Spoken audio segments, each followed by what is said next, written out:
Louvado seja nosso Senhor Jesus Cristo, para sempre seja louvado.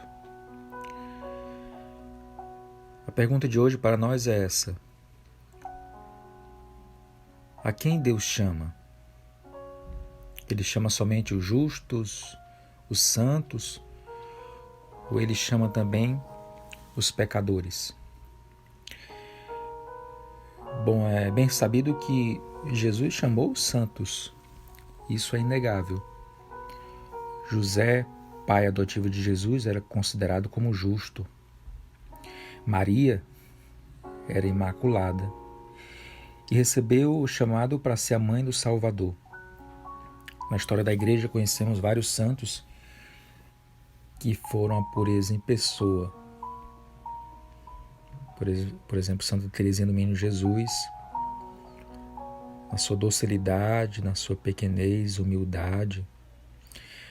Porém, é claro que Santa Teresinha teve que lutar contra determinados pecados interiores. Também na sua infância, ela mesmo relata na sua biografia História de uma Alma, que ela tinha um temperamento forte. Mas em Santa Teresinha percebemos uma docilidade de alma, de pessoa. Mas os pecadores, aqueles que na vida não eram assim tão dóceis. Vemos muitos exemplos, como São Francisco de Assis, que Deus chamou de uma realidade de pecado, de orgulho até, queria ser um grande cavaleiro no seu tempo. Santo Agostinho, a sua mãe rezou muito pela conversão dele, Santa Mônica,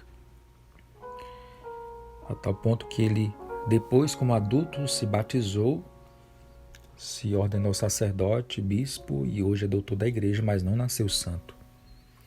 E poderíamos citar vários outros exemplos. E no dia de hoje, nós temos Pedro e Paulo. Quem foi Pedro?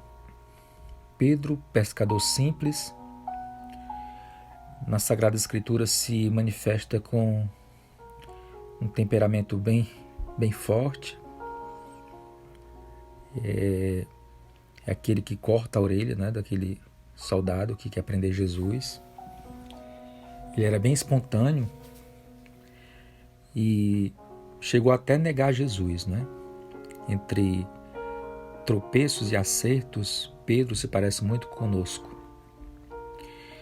Negou Jesus 3 vezes, disse que nem conhecia Jesus, aquele que Pedro falou que nunca iria abandonar diante de uma mulher na Sagrada Escritura que não tinha poder sobre Pedro, não era um oficial, não era um guardião, né? Não era alguém que poderia, não tinha um poder sobre Pedro. Pedro nega Jesus. Na Sagrada Escritura, no tempo de Jesus, as mulheres não tinham poder, né? Não tinham autoridade. E adiante, nessa cultura, diante de alguém que não tinha poder de prender Pedro, que ele nega Jesus. Mas o bonito é que Jesus não deixa de chamar Pedro. Depois da ressurreição, Jesus aparece para Pedro e dá uma grande missão, as chaves da igreja. Não foi pouca coisa não.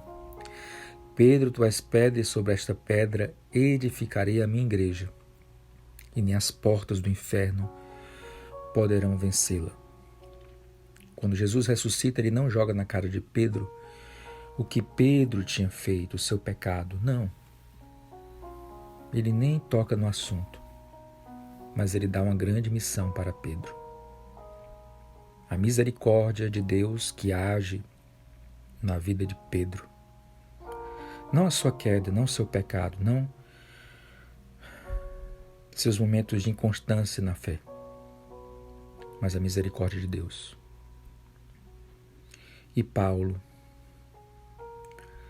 também foi, juntamente com Pedro, um grande missionário. De perseguidor de Jesus, passou a ser anunciador do Evangelho, como nos diz a segunda carta de São Paulo a Timóteo, São Paulo mesmo diz no capítulo 4, versículo 6: quanto a mim, já estou para ser derramado em sacrifício. Aproxima-se o momento da minha partida. Combati o bom combate, completei a corrida, guardei a fé.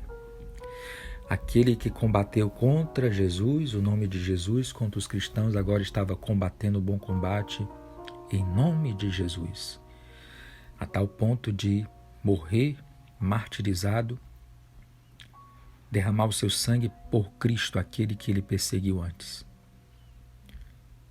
A misericórdia de Deus que atua também na vida de Paulo. Não aquilo que ele fez antes. Deus, meus irmãos e minhas irmãs, chama o justo, sim, como José, como Maria, como Santa Teresinha, que apesar de ter seus pecados, não tinha tantos pecados como se compararmos com outras personalidades da história da igreja, mas chama pecadores como nós, como Pedro, como Paulo. Pedro chegou a ser crucificado como Jesus, de cabeça para baixo. Disse que não era digno de morrer como mestre e pede para ser crucificado de cabeça para baixo. São Paulo foi decapitado, degolado, por anunciar o nome de Jesus. Na vida desses dois, quem imperou foi a misericórdia de Deus. Não o pecado, não suas falhas, não seu temperamento, mas a misericórdia do Senhor. Oremos. Ó Deus, que hoje nos concedeis a alegria de festejar São Pedro e São Paulo. Concedei à vossa igreja seguir em tudo os ensinamentos destes apóstolos que nos deram as primícias da fé. Por nosso Senhor Jesus Cristo, vosso Filho, na unidade do Espírito Santo. Amém. Glória ao Pai, ao Filho e ao Espírito Santo, como era no princípio, agora e sempre. Amém. Deus te abençoe, meu irmão, minha irmã.